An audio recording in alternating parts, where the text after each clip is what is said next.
Na letra J da nossa revisão, nós falaremos do jogo de xadrez. Por que eu vou falar do jogo de xadrez? Porque essa é uma metáfora muito interessante que o Freud nos traz para a gente pensar no aprendizado da clínica psicanalítica. Então, nós estamos chegando ao fim da nossa matéria de clínica psicanalítica e a gente pode retomar esse ponto que nós tocamos lá no comecinho, de que para aprender psicanálise é muito importante que a gente tenha contato com a teoria, é muito importante que a gente tenha contato com os conceitos, nós ler os textos, tanto os textos mais teóricos quanto os textos mais técnicos, mas ainda assim, mesmo que eu domine os conteúdos teóricos, mesmo que eu estude profundamente os textos técnicos, não é assim que eu aprenderei sobre a clínica psicanalítica. Por quê? O Freud compara com eu ler vários textos sobre a história do xadrez, as peças do xadrez, as técnicas do xadrez.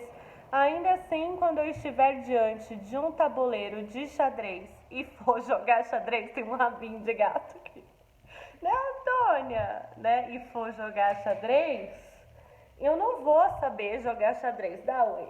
Dá oi. Você quer atrapalhar? Dá oi. Oi. Volta lá. Eu não vou saber jogar xadrez, até porque uma das grandes questões do jogar é a surpresa, né? Por isso que a Antônia apareceu para lembrar a gente desse elemento surpresa. É claro que saber sobre as peças é importantíssimo para jogar xadrez. Saber sobre os movimentos possíveis de cada peça também é importante. Saber sobre o conteúdo teórico, importantíssimo para praticar psicanálise. Os movimentos possíveis, o manejo e a técnica também. Mas como que a gente aprende a jogar xadrez? Olhando para o tabuleiro? Diante do tabuleiro? Olhando para as peças? Não, nós aprendemos jogando. Então, uma grande indicação para quem deseja trabalhar com a clínica psicanalítica é passar por um processo de análise. Passar por um processo de análise pela questão fundamental da psicanálise, que é o inconsciente, a dimensão inconsciente que nos move.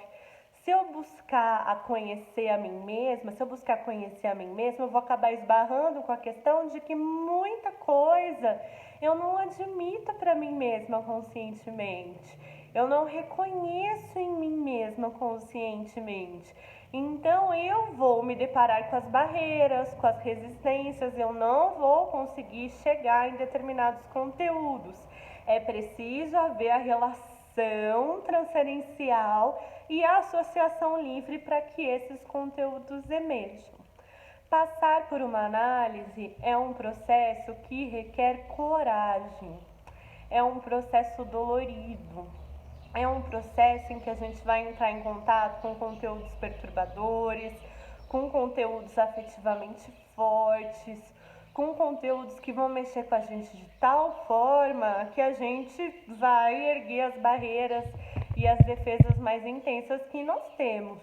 Por isso que é tão importante estarmos acompanhados nessa trajetória, estarmos acompanhados da escuta preparada, sensível, profissional. E aí, por que é tão importante para eu ser analista eu ter passado pela análise? Justamente porque eu preciso ter passado por esse processo de estranhamento de mim mesma, de me deparar com as partes mais desconhecidas de mim mesma e com os pontos mais doloridos da minha dinâmica subjetiva, para eu entender que o processo que aquela outra pessoa vai passar com a minha escuta também vai ser muito marcante e muito intenso. Também vai ter horas que vai ser tão dolorido que a gente vai se perguntar por que passar por isso. E na própria análise, a mudança que acontece, o processo de transformação, também vai ajudar a gente a não ter aqueles mesmos filtros da escuta. Um risco que um terapeuta, uma terapeuta correm é de ter as próprias barreiras atrapalhando a escuta dos conteúdos de quem ouvimos, as próprias defesas construindo pontos em que a gente não ouve, em que a gente não tem aquela sensibilidade aberta. Afinal de contas, são conteúdos dos quais nós nos defendemos, dos quais nós erguemos barreiras. E a nossa análise vai ajudar a trabalhar com isso.